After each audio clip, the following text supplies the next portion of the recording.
Yeah, it's a pleasure to be here. So my topic today is Bion and groups. It's just been an interesting experience for me to do a deep dive into Bion, particularly at this moment in time, when I'm thinking a lot about what it means to be part of a group. So Bion was notable for his interest in making sense of human experience, always using his own sensibilities as markers of meaning. Although his writing can be dry and even enigmatic at times, his book, Learning from Experience, was always an important marker for me that our lived experience as human beings must be our key orienting data in making sense of others.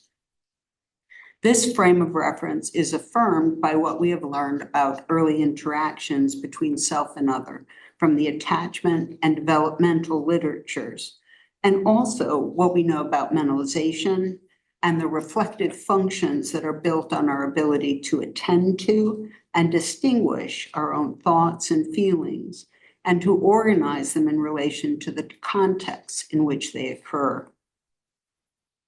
In an effort to avoid illusions of understanding that might preclude new learning, Bion often coined new terms, even using signs or letters as markers of meaning. He recognized that technical terms, including psychoanalytic language, can become so saturated with fixed meanings that they don't lend themselves to the new learning required for growth or for transformation. His ideas about ultimate reality, were a way of recognizing that there are truths that we can sense and even approximate, but there is always more than we can grasp in any given moment, much less communicate. This recognition led to his ideas regarding thoughts without a thinker, which came both from his work in groups and also his work with individuals who seemed unable to use words to communicate their internal experience, leaving Bion to make conjectures and then observe the impact of those conjectures. This is the type of processing we also see at play in the text Experiences in Groups, where Bion lays out his thoughts regarding motivating factors in groups. These thoughts map closely onto Klein's ideas regarding early communicative efforts between parent and child, most particularly her ideas about the communicative value of projective identification and the very different orienting perspectives of the paranoid schizoid versus the depressive position. As we look more closely at this early work with groups, and also his later ideas offered in Attention and Interpretation, we can begin to make sense of our very complicated relationships to self-experience within groups.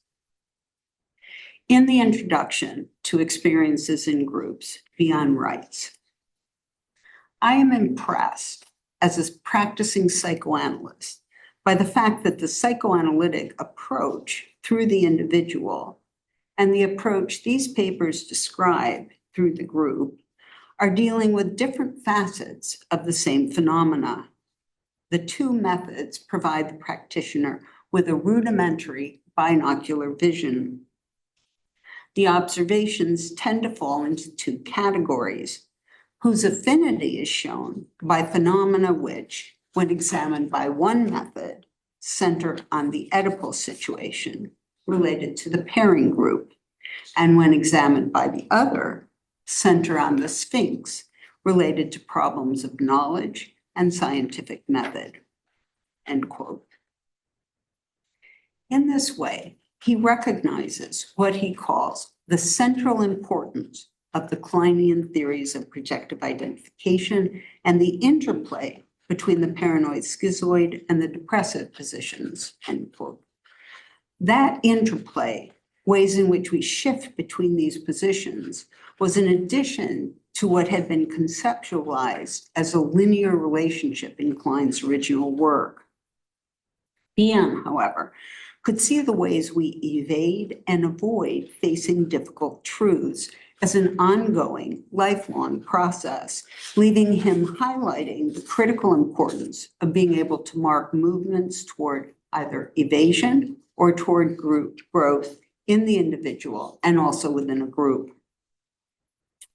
Pointing to turbulence as a motivating factor, Bion noted his own relationship with turbulence within the group process, using his internal experience as a way of considering tensions between the task of the group and the ways in which emotional turbulence push toward resolution or discharge.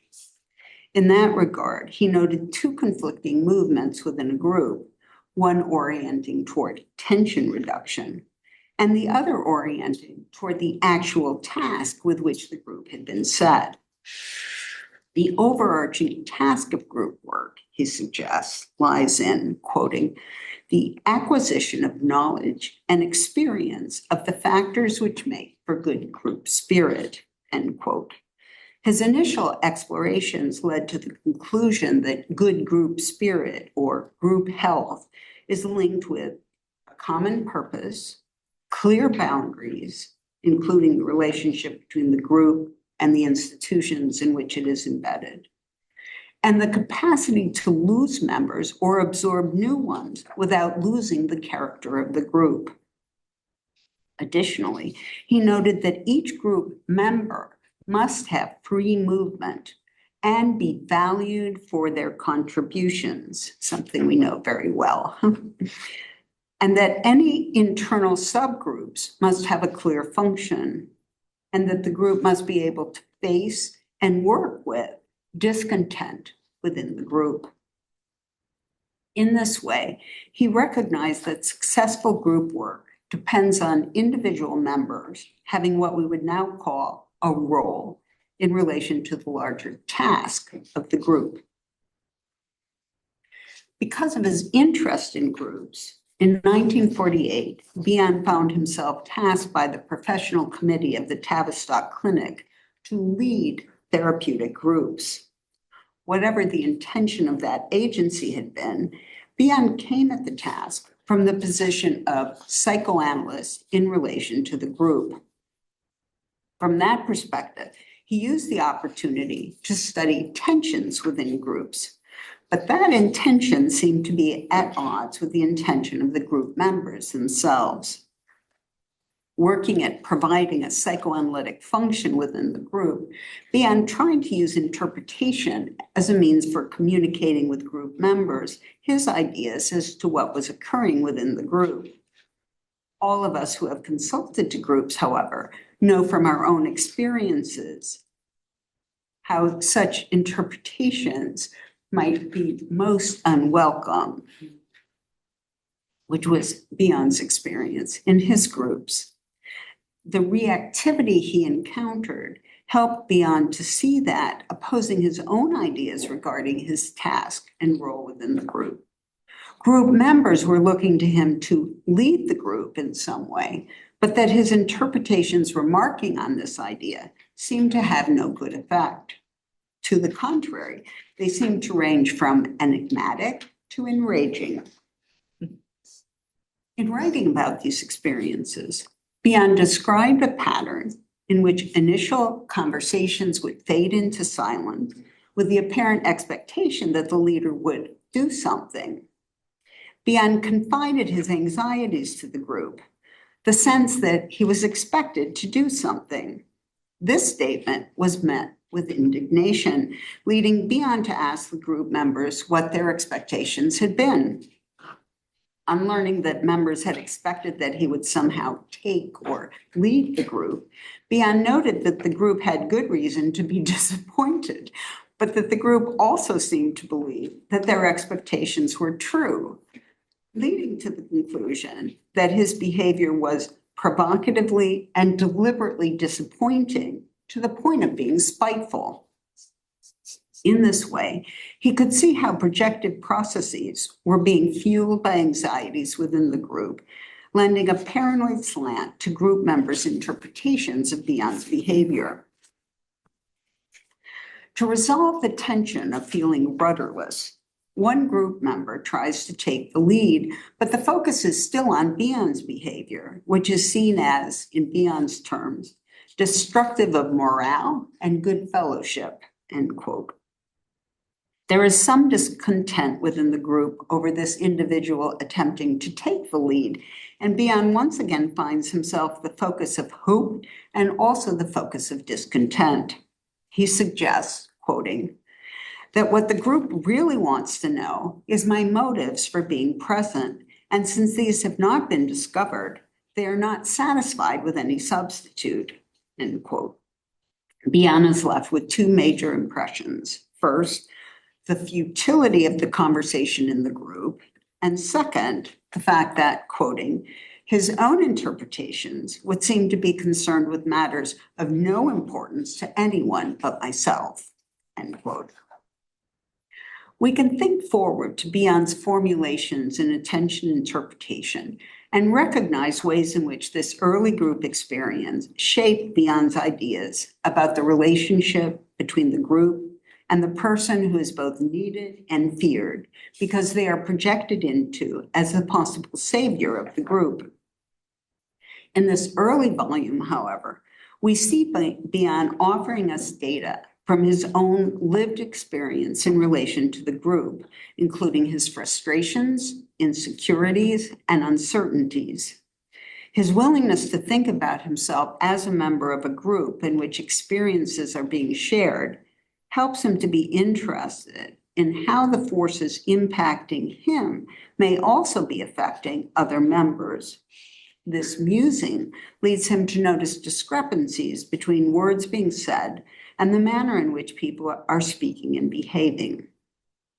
It can be seen, he says, that what the individual says or does in a group both illumines his own personality and his views of the group.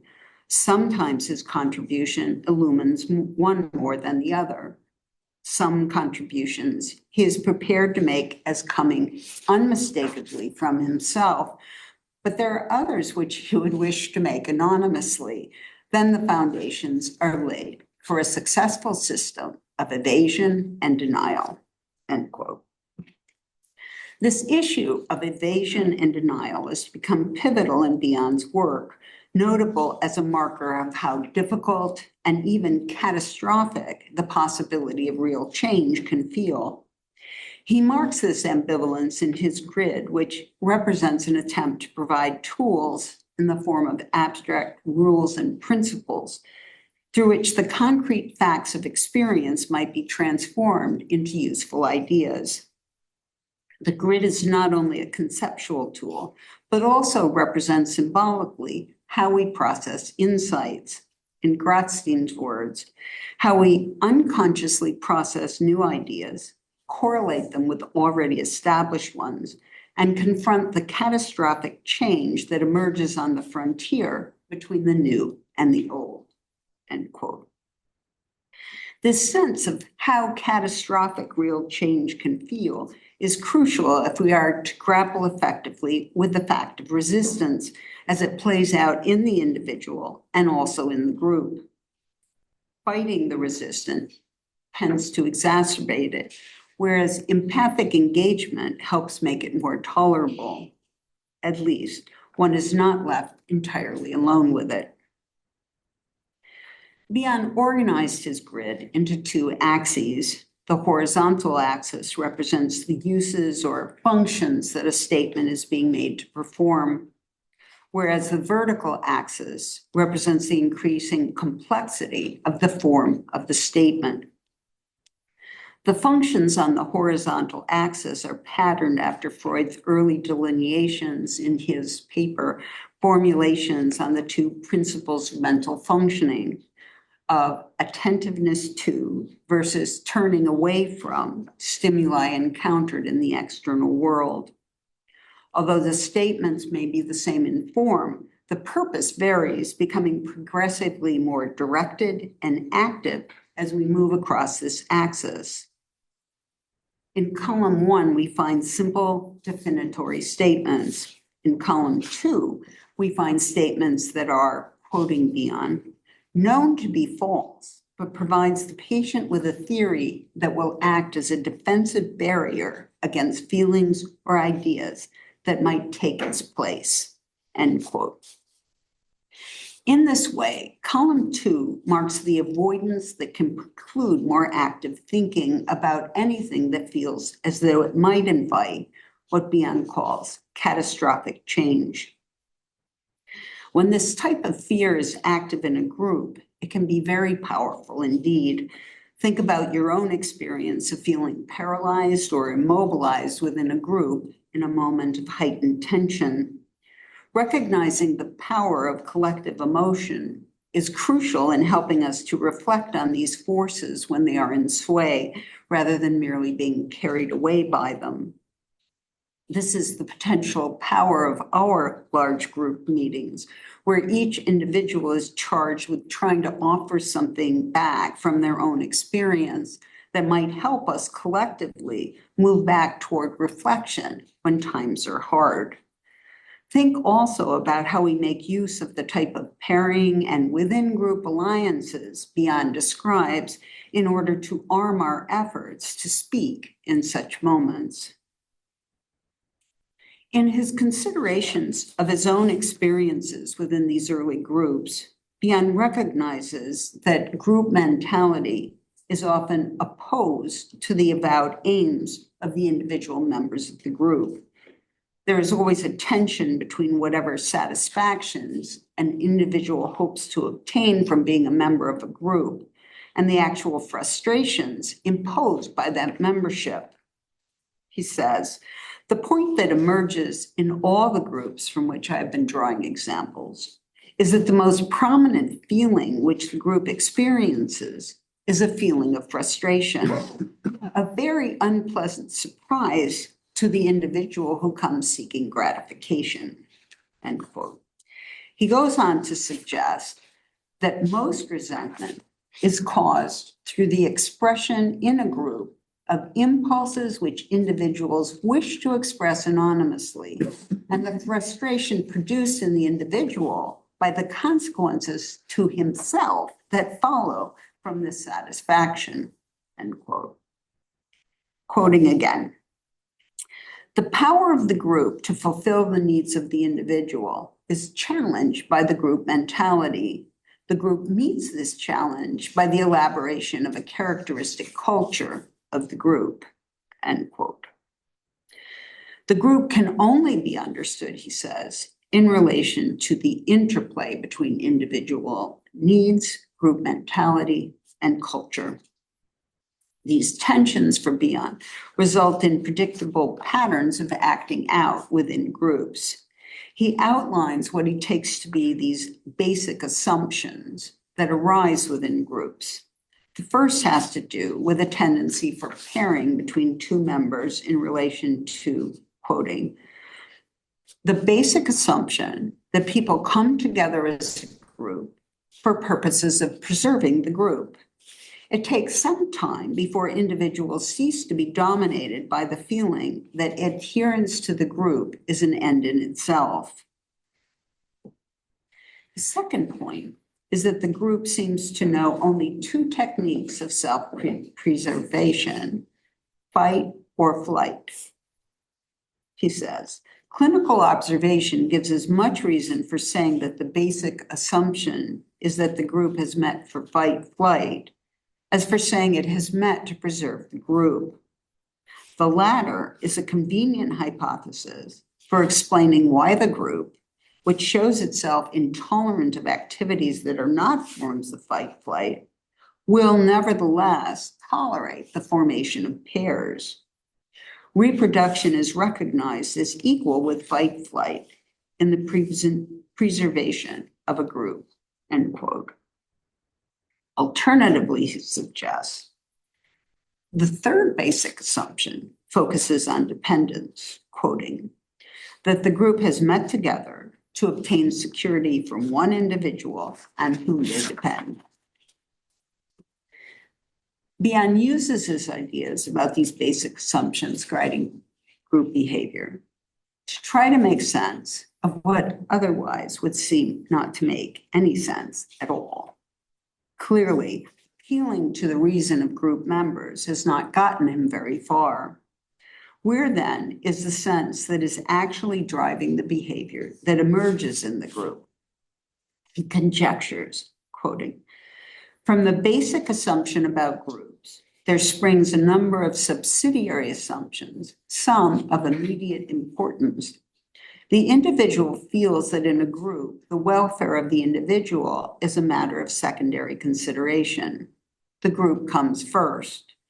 In flight, the individual is abandoned. The paramount need is for the group to survive, not the individual. The basic assumption of the group conflicts very sharply with the idea of a group met together to do a creative job," end quote.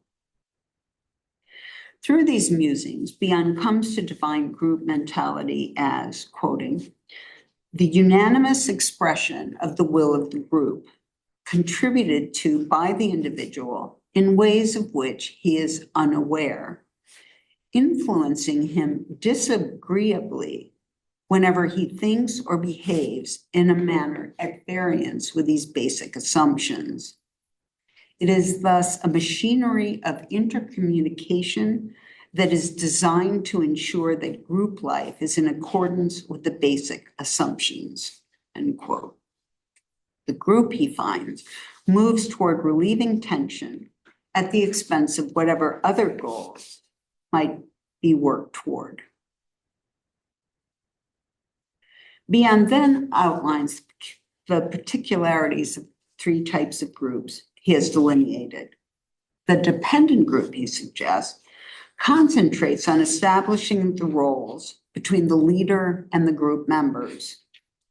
A dilemma ensues in which group members feel that benefit can only come from their direct interactions with the leader, but focusing at this level leaves the leader out of touch with the needs of the group, moving away from the task into flight mode. The dependent group opposes work and behaves as though the power of the group would, quoting Bion, "flow not from science, but from magic," end quote. He then says, "This type of worshipful devotion to the leader as magician invites responses to interpretations that are more a tribute of awe than a pause for thought," end quote. This recognition of ways in which the group leader can be placed in a messianic role will become further elaborated in attention and interpretation.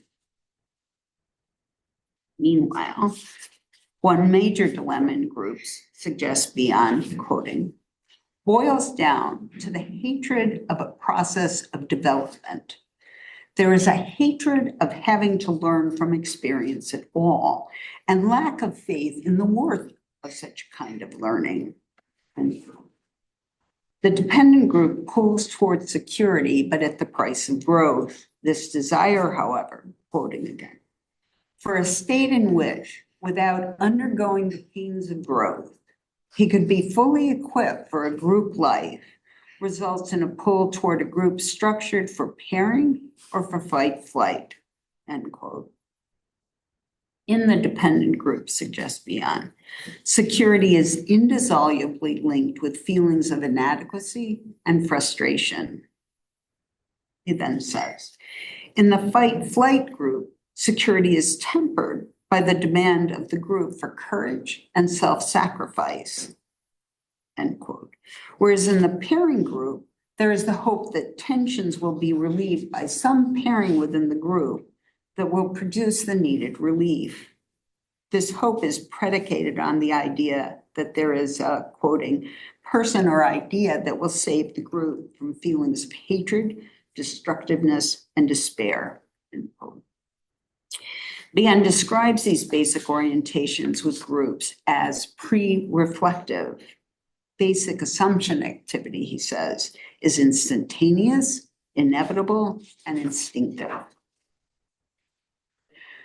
For Grotstein, Bion's basic assumptions, quoting, corresponded to resistances to progress in individual analysis. In other words, pairing corresponds to the erotization of normal dependency, Fight flight corresponds to the sadomasochistic, hostile, or passive-aggressive stance. And dependency suggests an omnipotent dependency that projects responsibility for growth onto others. End quote. Salient in Bion's theorizing is his recognition of the importance of the social element in individual development, articulated perhaps most directly in his ideas of container and contained, in which he recognizes the ongoing interactive relationships between persons and ideas. From this perspective, according to Grotstein, the individual is both the responsible agent for the initiation of his own will, and at the same time is the unconscious medium through which the will of others passes and unconsciously affects him, so that his subsequent behavior is comprehensible only by the consideration that he is behaving as if his will is now identical to the will of the group or to a division within the group, end quote. Bion normalized the concept of projective identification per Grotstein, who describes it as the normal means of communication between infant and mother, an interpersonal or intersubjective encounter in which mother at first and the analyst later are to be containers for the infant's proto-mental experiences, in other words, beta elements, end quote. From this perspective, leadership within a group requires this type of reflective, containing capacity, the ability to reflect on group tensions and to metabolize them and speak to them. In contrast to the basic assumption groups, suggests Bion, there is the work group, which meets for a specific task that requires cooperation amongst group members. But even in such a group, suggests Bion, basic assumptions will be present that are based on the turbulence within the group. This turbulence is linked to what in other works Bion calls thoughts without a thinker, strongly stirred emotions, the outcome of proto-mental activity that has not yet been recognized or reflected on.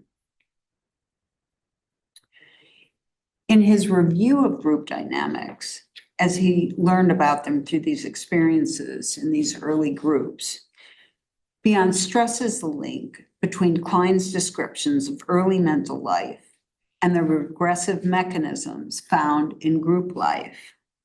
The work group for Bion depends on the capacities of the individuals to meet together in conformance with the task at hand, which he suggests requires both skill and maturity. He says, since this activity is geared to a task, it is related to reality. Its methods are rational, and therefore, in however embryonic form, scientific. Quoting again, the central position in group dynamics is occupied by the more primitive mechanisms that Melanie Klein has described as peculiar to the paranoid, schizoid, and depressive positions. All groups stimulate and at the same time frustrate the individuals composing them, for the individual is impelled to seek the satisfaction of his needs in his group and is at the same time inhibited in this aim by the primitive fears that the group arouses, end quote.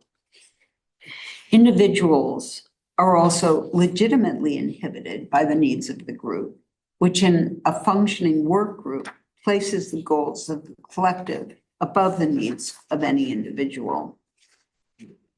We see this type of tension continually here at Riggs. Part of what Bion's work shows us is that this tension can never be entirely resolved, but it can be satisfactorily sublimated through our collective efforts toward a goal that takes into account individual needs and efforts in relation to the larger whole.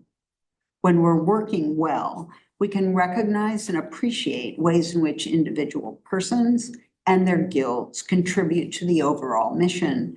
But this is a tenuous balance that requires constant effort to orient to and link our efforts and ideas to the task at hand. Bion's later work on groups, attention and interpretation, which came, I think, at a point of great frustration, once again takes up the issue of the individual's relationship to the group, but this time focusing more explicitly on the relationships between what may or may not be known within a group. He notes the ambivalent relationship to truth that plays out, quoting, "The relationship between the lie, the thought, the thinker, and the group is complex. The thinker may express truth in a lying group. The group may not want its ideas disturbed.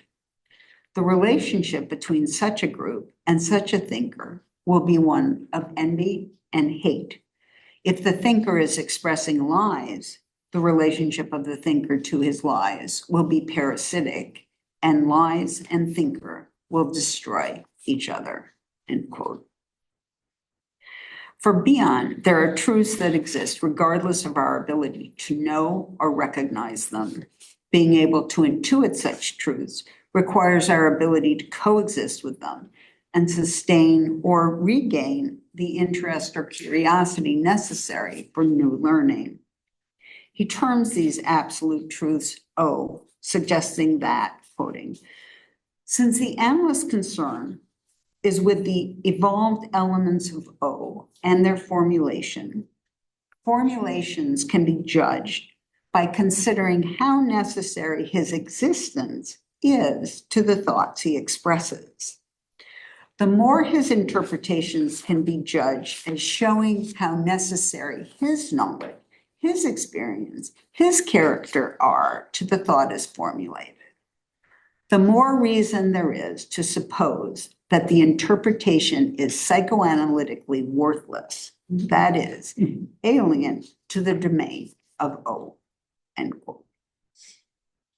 Here we find an explicit reference to the dilemmas of memory and desire, which Lacan also takes up in his explorations of the ethics of psychoanalysis. From Bion's framework, the purpose of interpretation is further development, which may be at odds with an individual's or a group's intention, but it can also be at odds with our own fears of being known in ways that work against our own comfort or our narcissism. Bion's grid reminds us that, quoting, "It is necessary to discriminate one element of experience from another, and in particular, to recognize that what matters is both the communication and the use to which it is being put. The analytic stance requires faith that there is an ultimate reality and truth, and that its presence can be recognized and felt," unquote. To be open to the unknown for Bion requires that we allow ourselves to be open enough to the present moment, that we are not blinded by the illuminations that destroy the value of the analyst's capacity for observation, end quote.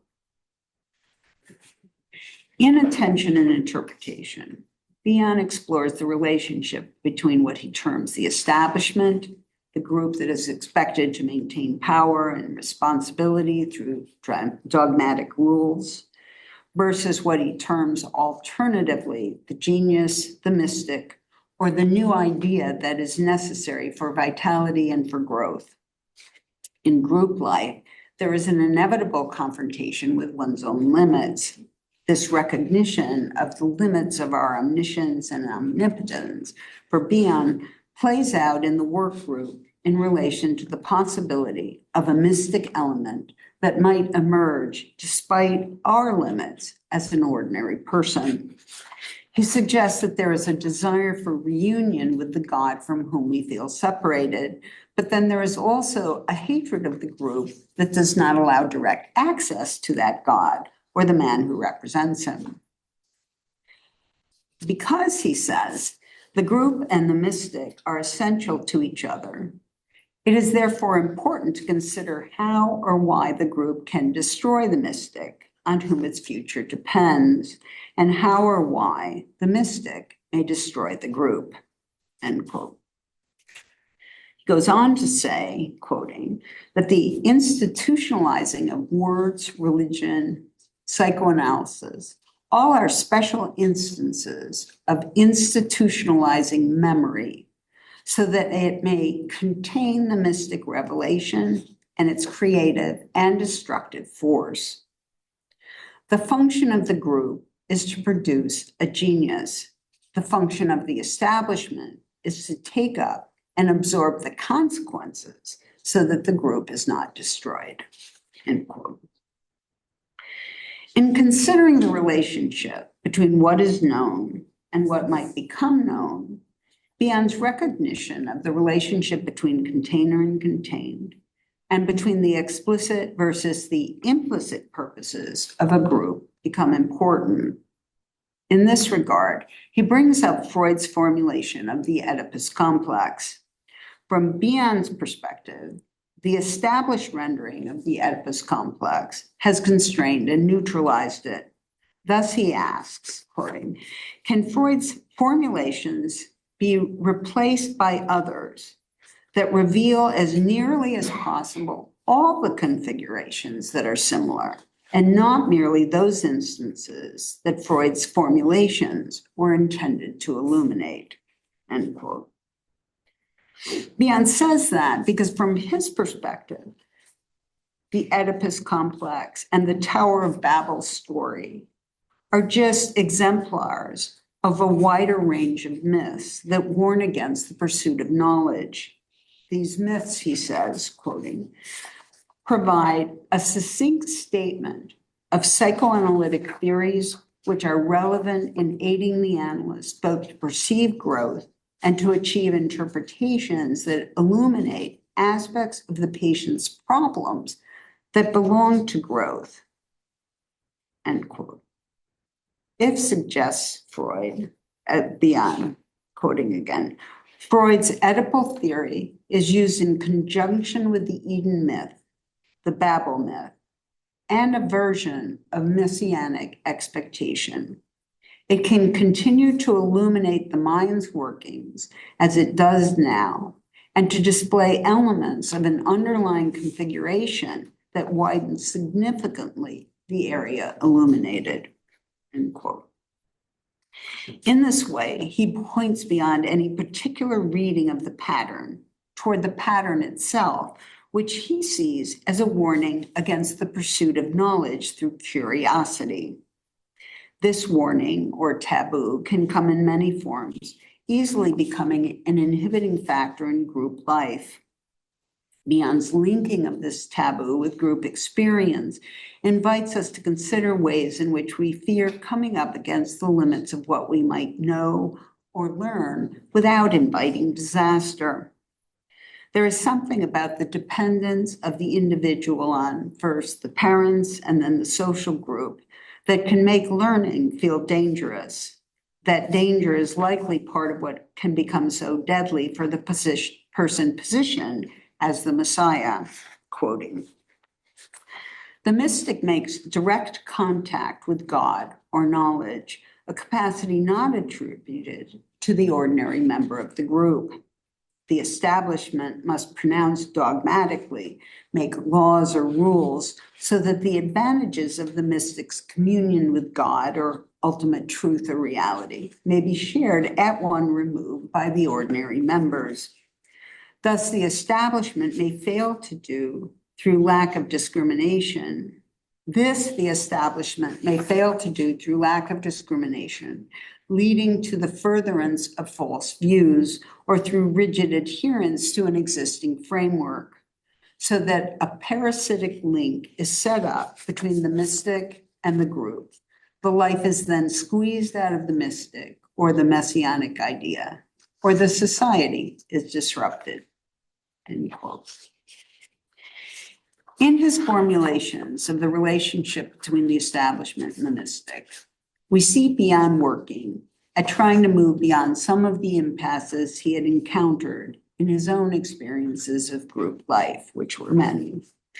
Too often, he found himself in positions of idolatry rather than engagement, as we see, for example, in some of his later clinical seminars in New York in particular, where he becomes very irritated when people try to align with their projections about him rather than engaging in more active conversation in relation to either his or their ideas.